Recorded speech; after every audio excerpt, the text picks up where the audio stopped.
சமூக விரோதம் என்பது சமுதாயத்தில் இன்னைக்கு அதிகமாகிட்டு இருக்கு. அது என்னன்னு எனக்கு தெரியலீங்கன்னா, ஒரு பக்கம் கஞ்சா புழக்கம் அதிகம், இன்னொரு பக்கம் கோர்ட்டு கொஞ்சம் இன்னெஃபிஷியண்டா இருக்கிறாங்க, தண்டனை வருவதற்கான வாய்ப்புகள் குறைவா இருக்கு. மூன்றாவது, குற்றம் செய்தவர்களே திரும்பி வந்து செய்யறாங்க.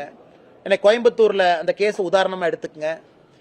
3 நபர்கள் வர்றாங்க, இன்னொரு மாவட்டத்தை சார்ந்தவர்கள், படிக்கக்கூடிய குழந்தைகள், காரு, அது ஒரு அனானிமஸ் இடத்துல நிக்குது, அருவாளை வச்சு காட்டுறாங்க. ஸோ இதுக்கெல்லாம் ஒரு தைரியம் எங்கிருந்து வருதுங்கண்ணா? அதனால இன்னைக்கு சமூகமாக நாம் இதை பார்க்கணும். நாம் இன்னைக்கு மைக் இருக்கு, அரசியல்வாதியா பேசிட்டு போறோம் அப்படிங்கிறது ஒரு பக்கங்கண்ணா. அது ஒரு பக்கம் இருந்தாலும் கூட சமூகமாக நம்ம சிந்திக்கணும். இன்னைக்கு வந்து வயலன்ஸ் வந்து குளோரிஃபை பண்றோம், படத்துல குளோரிஃபை பண்றோம், ஜாதிய சில படத்துல குளோரிஃபை பண்றோம், வயலன்ஸை குளோரிஃபை பண்றோம். அதை நம்ம ஸ்டாப் பண்ணுங்கன்னா ஸ்கூல்ல கொஞ்சம் இன்னுமே கொஞ்சம் ஸ்ட்ரிக்டா மாரல் சயின்ஸ் லெசனை கொண்டு வரணும். ஏன்னா நிறைய சமூக விரோதிகள் இன்னைக்கு தைரியமா வர்றாங்க. அதனால அடிப்படையில் எல்லோருக்கும் கடமை இருக்கு. ஒரு முறையும் காவல்துறையின் மீது கை நீட்டி குற்றம் சுமத்துவதை விட இன்னைக்கு எல்லோருக்கும் அந்த கடமை இருக்கு, அதை செய்யணும். குறிப்பாக திமுக அரசை பொறுத்தவரை 5 ஆண்டுகள்ல 4.5 ஆண்டுகள்ல அது எல்லோருக்குமே தெரிந்ததுதான். அவர்களுடைய வேலையை அவர்கள் சிறப்பாக செய்திருக்கணும். காவல்துறையை பொறுத்தவரை பெரிய கோட்டை விட்டிருக்கின்றார்கள் என்பது எல்லோருக்கும் தெரியும்.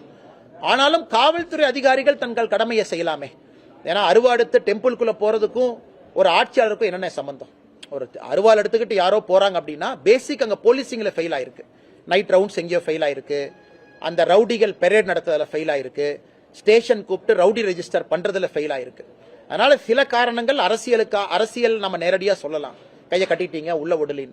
ஆனா இன்னைக்கு நடக்கக்கூடிய எத்தனையோ காரணங்கள் பேசிக் போலீசிங்ல ஃபெயிலியரா இருக்கு. இப்ப கோயம்புத்தூரை பொறுத்தவரை அது பேசிக் போலீசிங் ஃபெயிலியர். அந்த இடத்துக்கு காவல்துறை ஏன் ரோந்து போகல? 40 ஆண்டுகளாக அது பிரச்சனைக்குரிய பாதை, அது முள்ளும் புதருமா இருக்கக்கூடிய பாதை. யாருமே அங்க போக மாட்டாங்க. பிக் பாக்கெட் அடிக்கிறவங்க இருக்கிறாங்க, கஞ்சா விற்கிறவங்க இருக்கிறாங்க. தெரிஞ்ச இடத்துல காவல்துறை எப்படி அதை கோட்டை விடலாம்?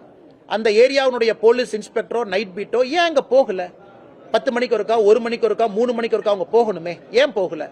இதெல்லாம் அடிப்படை கேள்விகள். அதனால் காவல்துறையும் உள்ள தன்னை பார்த்து கொண்டு தங்களிடம் இருக்கக்கூடிய தவறுகளை திருத்திக்கணும். அரசியல்வாதிகள் ஆட்சியில் இருக்கிறவங்க இன்னும் சுதந்திரத்தை கொடுக்கணும்.